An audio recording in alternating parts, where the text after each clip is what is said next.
안녕하세요. 이번 영상에서는 욜로박스 프로의 등록 과정을 한번 살펴보도록 하겠습니다. 저도 지금 처음 하는 거라서 어떻게 진행될지 잘 모르겠습니다. 같이 한 단계씩 진행해 볼게요. 먼저 이메일을 기록을 하고요. 넥스트 버튼을 누르도록 하겠습니다.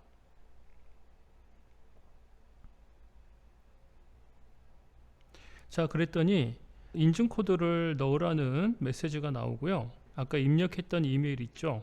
그 이메일에 등록코드 이메일이 도착을 했습니다. 그 등록코드를 입력을 해 보겠습니다. 패스워드를 입력하라는 화면으로 넘어가네요. 암호를 입력한 후에 넥스트 버튼을 눌러 볼게요. 아까는 이메일을 입력하는 화면만 나왔는데 이제는 등록했던 암호까지 같이 넣을 수 있도록 화면이 변경이 됐습니다.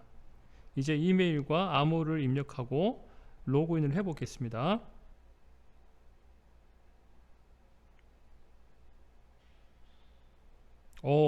로그인을 하니까 업그레이드 메뉴가 뜨는 걸 확인할 수 있습니다. 이건 무조건 등록을 하고 사용을 해야 되겠네요. 자, 그럼 저는 업그레이드를 바로 진행을 하겠습니다. 네, 다운로드 속도나 이 처리 속도는 굉장히 부드럽게 잘 진행되네요. 항상 펌웨어를 업그레이드 하실 때 주의하실 점은 장비가 이 충전이 잘 되어 있는 상태 혹은 전원이 들어가 있는 상태에서 하셔야 중간에 펌웨어를 업그레이드 하면서 다운되는 경우가 발생되지 않습니다. 잘못하면 벽돌이 될 수가 있어요.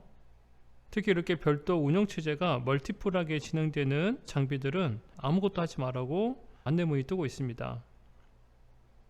업데이트가 모두 다 끝나서 리부팅을 하는 과정으로 보입니다. 지금 보면서 느끼는 게 하드웨어도 만들고요. 욜로박스 OS라는 OS를 별도로 가지고 있더라고요.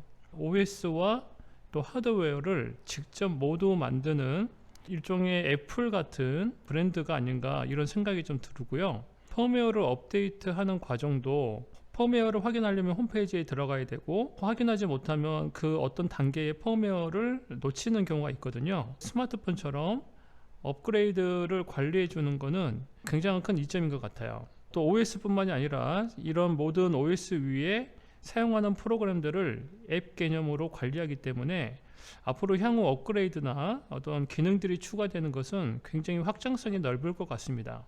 자, 지금도 펌웨어가 업그레이드 되니까 또 그에 맞춰서 앱이 업그레이드 될 수 있는 그런 메뉴가 뜨는 거죠. 자, 이것도 업그레이드를 하도록 하겠습니다. 최근에는 스마트폰을 많이 사용하시고 익숙하니까 이런 것들은 굉장히 친숙하게 느껴지실 것 같아요. 자, 이제 모든 펌웨어가 업데이트가 되고 앱도 업그레이드가 끝났습니다. 속도가 굉장히 빠르네요. 처음 화면이기 때문에 저도 좀 둘러봐야 될 것 같아요. 이걸 다운로드 해보랍니다. 이걸 다운그레이드 해보면 뭐가 나오나 봐요. 여기 상단에 이런 메뉴들이 있어서 여기에서 밝기 조절이 되네요. 일단 저는 최대 밝기로 사용을 하고요. 그럼 이것도 그런 게 되나요? 여기서는 되지 않고요. 셀렉트 모드라는 게 뭘까 궁금했었는데 기본적으로는 스위처를 사용하는 거는 이 모니터 모드인 것 같고요. 지금 크리에이트 라이브 스트리밍이니까 이거는 그냥 그 방송을 미리 설정하는 그런 메뉴인 것 같습니다. 그러다 보니까 우리가 모드라는 개념을 생각할 때는 기능 자체가 다른 걸 얘기하는데 그래서 모드라는 개념보다는 방송을 추가한다. 그리고 그 추가된 방송에서 이제 나는 스위칭을 할 것이다. 이렇게 선택을 하시는 것 같습니다. 일단 저는 스트리밍 쪽보다는 기본 기능을 한번 다시 체크를 해 볼게요. 자, 모니터 모드에 들어가서요. 지금 현재 채널 2개가 입력이 되어 있고요. 1번 채널에는 HDMI 화면, 2번 채널에는 크로마키 자막 화면이 들어와 있습니다. 자막 화면에 설정 화면을 눌러 볼게요. 그러면 이제 여기에 크로마키를 입력하는 버튼이 있고요. 크로마키의 타입을 여기에서 그린과 블루로 선택할 수가 있게 되어 있습니다. 이건 조금 아쉬운 것 같아요. 예를 들어서 키 타입을 크로마키만 할 수 있는 것과 예를 들어 루마키라든지 알파키라든지 이런 것들이 지원된다면 어땠을까, 이런 좀 아쉬움이 있네요. 여기에 별도로 커스텀 컬러를 넣을 수 있는 그런 입력 화면이 있으면 좋을 것 같아요. RGBA 이렇게만 들어가도 굉장히 좋을 것 같은데, 일단 여기 그린과 블루만 선택할 수 있어서 조금 아쉽습니다. 어느 정도 감도로 크로마키를 입력할 것인가, 이런 이제 설정을 할 수가 있고요. 그리고 여기 백그라운드에 지금 SD 카드를 통해서 입력되는 이미지들이 있을 거예요. 이제 그거를 선택하는 건데, 보통 애니메이션 GIF, 우리가 움직이는 GIF라고 얘기하죠. 그런 GIF를 설정을 할 수도 있을 거고요. 뭐 JPG, PNG 같은 통제 고정적인 이미지를 사용할 수도 있을 겁니다. 근데 보통 이제 자막을 화려하게 만들 때는 이제 배경을 그 시퀀서 파일로 3D 프로그램에서 만든 그런 애니메이션 시퀀서 파일이 있거든요. 그런 것들이 지원되면 좋을 것 같아요. 그게 어떻게 되는지 나중에 제가 또 테스트를 해보겠습니다. 일단 이렇게 크로마키를 입력하고 설정을 마친 다음에 이 1번 화면과 2번 화면을 이제 오버레이 해야 되잖아요. 근데 보통 이 오버레이 기능이 여기 위에 있어요. 오버레이를 하겠다라고 하면 여기를 눌러야 줄 텐데, 이미지가 있고요. 그 다음에 이 지금 하단 자막 넣는 거, 로우서드, 그 다음에 카운트다운, 이제 세 가지가 기존이었고, 이번에 펌웨어가 업데이트 되면서 웹 URL을 입력할 수 있는 그 웹페이지죠. 웹페이지를 입력할 수 있는 버튼이 새로 생겼네요. 그런데 우리가 지금 하고 싶은 거는 이 크로마키 화면을 오버레이 하고 싶은 거잖아요. 그래서 이렇게 오버레이의 메뉴에서 이걸 사용하는 것이 아니고, 여기에서 말하는 오버레이는 이 선택되어 있는 이 화면에서 별도의 오브젝트들을 올려놓는 거라고 생각을 해야 될 것 같아요. 그러면 이 HDMI와 이 크로마키 화면을 이제 합치는 과정, 그거는 오버레이 기능이 아니고 우리는 그것을 비디오 소스를 합성하는 과정으로 이해를 해야 될 것 같습니다. ATEM 미니 익스트림에 보면 슈퍼 소스라는 기능이 있잖아요. 그런 개념으로 여기에서 사용을 하시는 거예요.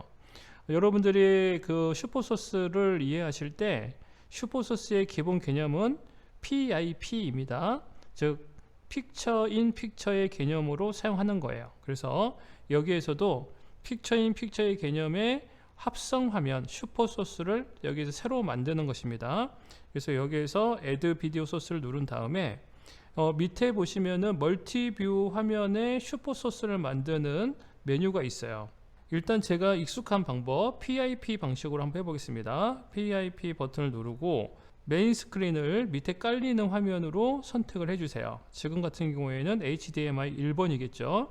1번 화면을 밑에 깔고 그 다음에 넥스트 버튼, 그리고 난 다음에 그러면 서브 스크린, 여기 서브 스크린을 크로마키 화면으로 선택을 하는 겁니다. 그리고 넥스트, 그리고 난 다음에 PIP니까 화면이 적게 들어가 있단 말이죠. 여기서 스케일을 이렇게 넓혀 주시는 거예요. 이렇게 화면과 화면이 겹친 PIP지만 사이즈가 동일한 크기의 우리가 생각하는 슈퍼소스가 만들어지는 겁니다. 자, 그리고 여기에 이제 Done을 눌러주면 이제부터는 이 슈퍼소스가 이렇게 작동이 되겠죠. 이렇게 슈퍼소스가 들어갔을 때 한 가지 문제점이 발생이 됩니다. 자막 파일은 동일하게 화면이 나가면서 카메라만 바뀌는 그런 효과를 또 줘야 되잖아요. 근데 지금 이렇게 슈퍼소스를 사용하게 되면 베이스가 되는 채널이 고정이 되어 버립니다. 그래서 슈퍼소스를 각 채널마다 2개를 만들어 주셔야 돼요. 1번 채널, 2번 채널, 이런 식으로 슈퍼소스의 선택을 통해서 배경이 바뀌는 효과를 주셔야 됩니다. 이게 기존 스위처에 익숙하신 분들이 좀 헷갈릴 수 있는 부분이에요. 별도로 T바나 뭐 이런 개념이 없죠. 굉장히 새로운 개념의 믹서기다 라고 생각을 하셔야 될 것 같습니다. 자, 그런데 제가 지금 보니까 PIP 기능을 한 번 더 쓰고 싶어요. 근데 지금 PIP 기능이 한 번 써져 버려 가지고 더 이상 선택이 안 돼 버리네요. 그러니까 PIP를 여러 개 만들어서 슈퍼소스를 이렇게 만들고 싶다면 그거는 안 되는 것 같아요. 그리고 아마 소스 자체를 무제한으로 만들 수는 없을 것 같다는 생각이 듭니다. 아무래도 이 시스템이 그럼 무리가 가겠죠. 자, 그럼 이렇게 생각할 수도 있죠. HDMI 카메라가 2대 이상이고 이렇게 크로마키 자막을 띄울 때 크로마키가 있는 상태에서 메인 스크린만 바꾸고 싶다. 그러니까 카메라를 이제 변경하고 싶다면 여기에서는 어떻게 하는 게 좋을까? 이런 고민을 하게 되죠. 보통은 이제 PIP를 여러 개 만들어서 그걸 이렇게 넘기면 될 텐데 지금은 그건 안 되는 것 같고요. 그러면은 여기를 이제 쭉 눌러봤을 때 꾹 누르면 여기 수정 버튼이 나옵니다. 수정 버튼을 눌러보고 여기에서 뭐 바꿀 수 있는 게 있나요?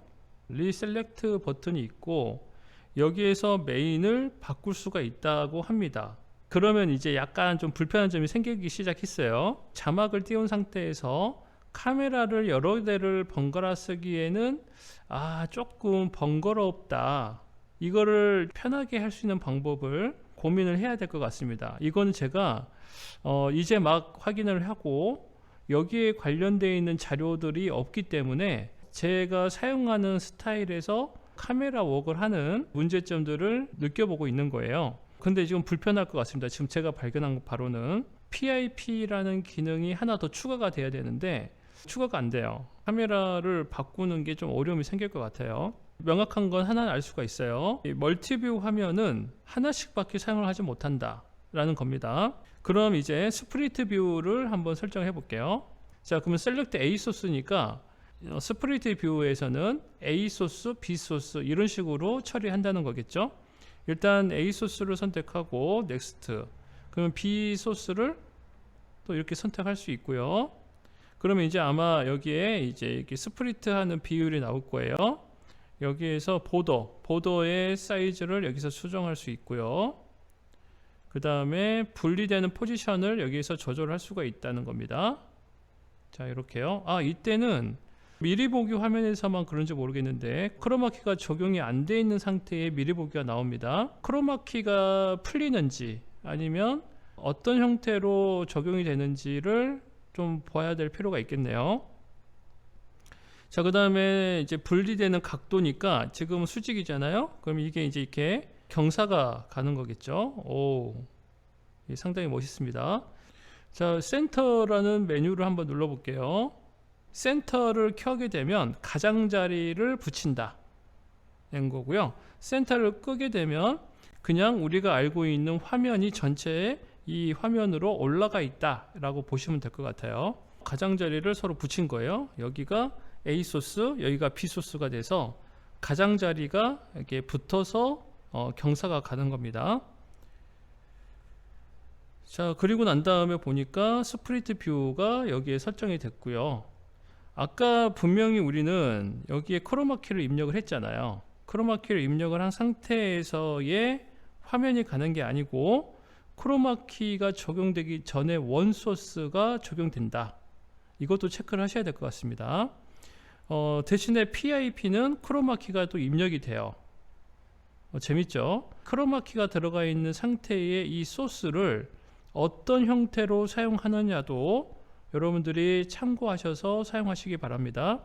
이게 의도된 것인지 아니면 오류로 인해서 이게 적용이 안 된 것인지는 좀 파악을 해봐야 될 것 같습니다. 자, 그 다음에 사이드 바이 사이드, 이건 이제 그 동일한 구도로 배치하는 것 같아요. 자, 여기도 셀렉트 A 소스니까 A를 클릭해 주고요. 그 다음에 넥스트 B를 선택하겠습니다. 또 이때는 크로마키가 적용된 화면이 나와요. A라는 소스, B라는 소스가 나오는데 스페이싱이니까 이제 여백을 주는 거죠. 와, 정말 너무 잘 만들었네요. 이런 거는 정말 잘 만들었는데 문제는 이게 또 크로마키가 또 들어가고 안 들어가고 하는 그런 변칙성이 있는 것 같습니다. 원래 들어간 게 맞죠. 이게 원래 B소스에 크로마키가 적용된 걸 그대로 쓰는 게 맞는 거예요. 그 다음에 백그라운드를 또 넣을 수가 있습니다. 굉장히 좋고요.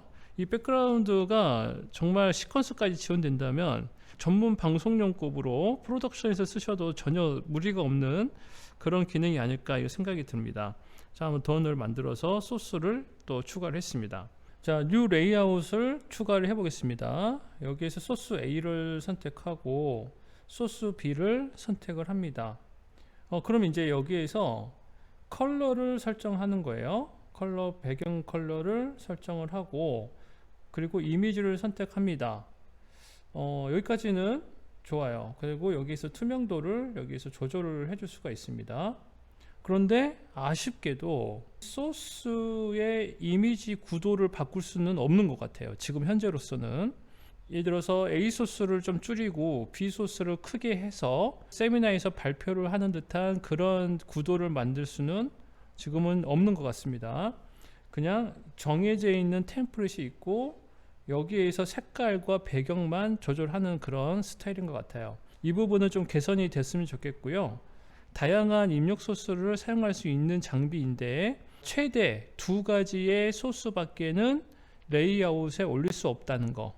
멀티 채널 믹서기임에도 불구하고 레이아웃에 동시에 올릴 수 있는 소스가 딱 2개밖에 안 된다는 게 좀 아쉬운 것 같습니다. 사이즈와 배치가 조절이 안 되는 거는 개선이 됐으면 좋겠어요.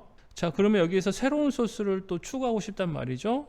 그래서 확인을 해보는데 더 이상 추가를 할 수가 없습니다. 즉 최대 6개의 소스를 사용하고 운용을 해야 돼요.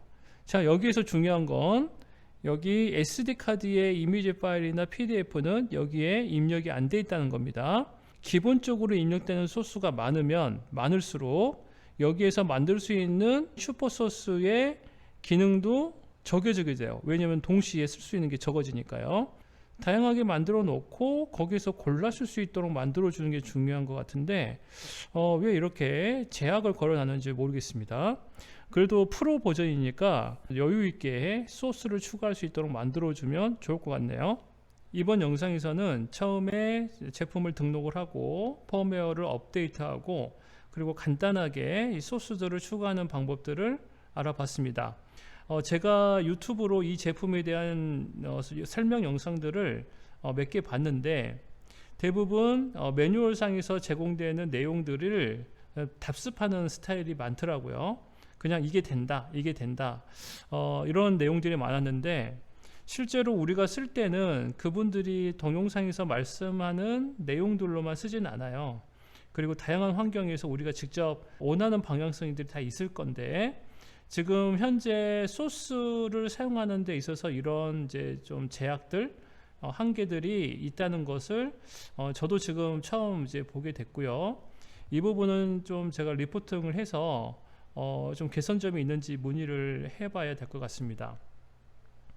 너무 아쉬운 것 같아요. 이게 어느 정도 한 턱을 넘어가면 상당히 좋은 제품이 될 것 같은데 스스로 만든 틀에 갇혀 있는 것 같다는 생각이 좀 듭니다. 이 회사의 큰 장점은 OS와 하드웨어를 동시에 한 브랜드에서 만들기 때문에 거의 마음만 먹고 방향만 정하면 모든 걸 할 수 있는 가능성과 잠재력을 가지고 있는 것 같아요. 그리고 지금 현재 제가 구현되어 있는 기능들을 테스트를 해봤을 때도 좀 속도감이 있어요. 답답한 마음이 없고요. 그리고 안정감이 있습니다. 구현된 기능만큼은 안정적으로 구현이 된다. 대신에 이런 좀 의도한 것인지 아닌지는 모르겠으나 소스의 화면이 안 나오는 이런 좀 오류들은 있지만 기본적인 운영을 하면서 안정감이 든다는 느낌은 확실히 듭니다. 저는 또 다음 영상에서 이 욜로박스 프로의 다양한 기능들을 한번 제 나름대로 테스트하고 분석을 해보도록 하겠습니다. 감사합니다.